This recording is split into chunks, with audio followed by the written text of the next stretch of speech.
of the Ugly Ghost, Part 2, a story by Pumice Tales.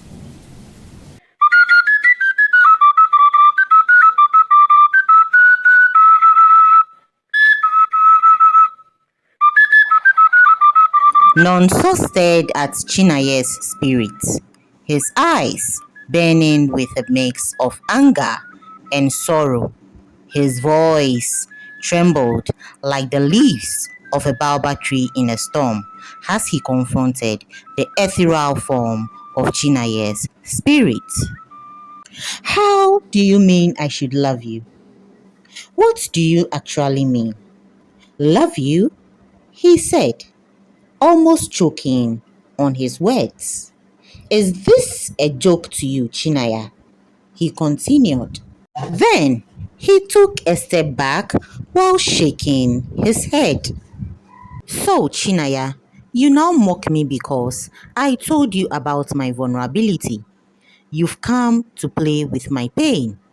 A ghost talking about love? He then looked to the ceiling like he was pleading with the gods. How did I end up here? He asked with tears in his voice. Just yesterday, my world was whole, my heart knew joy, and my soul danced in the light. And now I am cursed, abandoned, the most miserable soul to ever walk this forsaken land. His words cut through the silence, heavy with sorrow and swallowed by the wind that carried only echoes of losses. Then, like a sudden clap of thunder, Chinaya's spirit raised her voice, her words echoing like the ancestral drums that foretell doom. You are not cursed, Nonso, she cried, her eyes glowing with pain and wrath. I'm doing this because they are after us. Nonso trembled, his heart pounding like the drumbeats of war. Who? Who is after us? He asked, his voice barely above a whisper.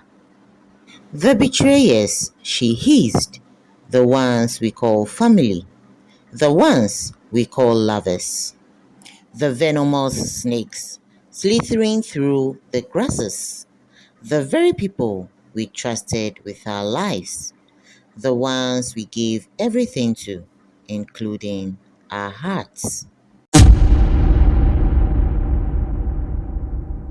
You speak in proverbs.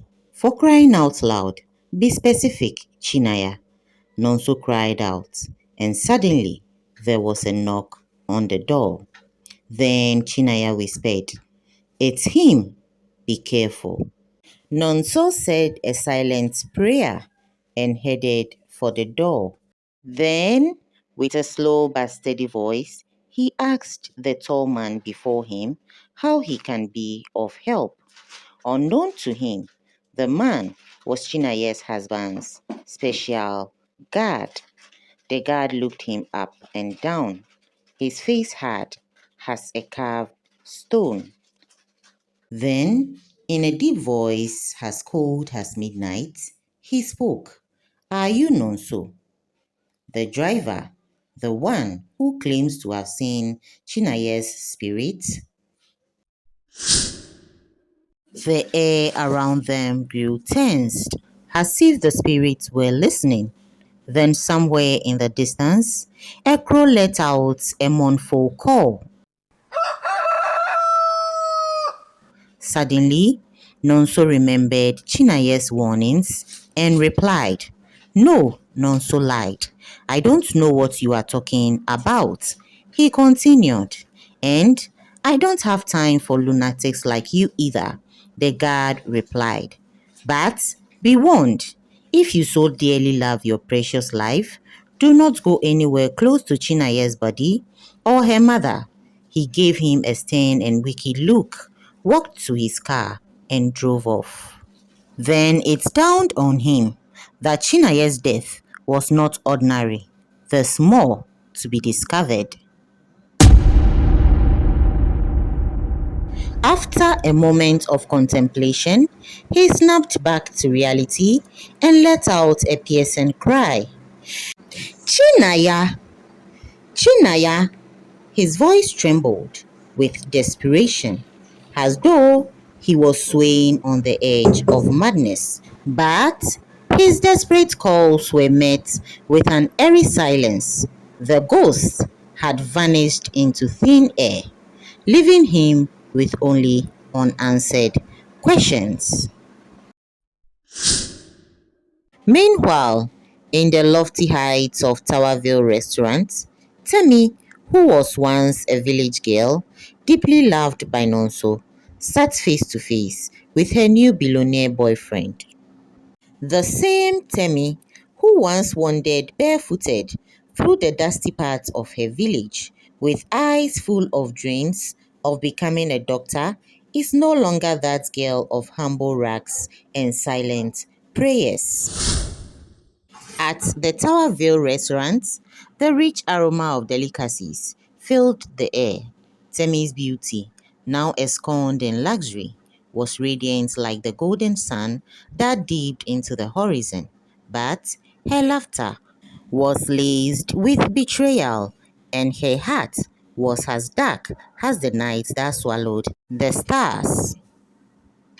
Her dark heart had long forsaken the man who lifted her from dust to dignity. None so, the man who believed in her when no one else did. The man who sacrificed for her was now an obstacle they were planning to remove. The irony was bitter. The betrayal, a knife to the heart. As they schemed to eliminate Nonso, a silent witness sat across from them. Chinaya's ghostly form, shrouded in the shadows, her eyes blazing with fire that could scorch the earth. The wind outside roared, as if carrying her rage to the heavens, for she would not rest until justice was served.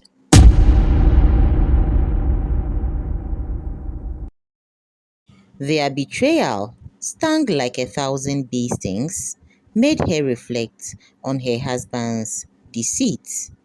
"They are just like Pastor Inkim," she whispered, "the viper who wore a shepherd's robe, blinded by their own privileges, thinking themselves above the spirits of the land. If only I had the power of the living," she spat, "I would have wrapped my hands around their treacherous necks and squeezed until the gods wept. I would have squeezed breath from their ungrateful bodies. No, I must return," she hissed with a determination that rivaled the great river gods. "Nonso must bring me back. My bones will not rest while ungrateful souls walk free. These people are like debts to be collected, and I will not be denied." With that, she vanished like smoke before the morning sun, leaving behind only the echo of her anger and the promise of vengeance. The story has just begun. Let's watch out for episode 3. Please remember to like, subscribe, share, and hit the notification bell. See you in the next episode. Thanks for watching. Bye.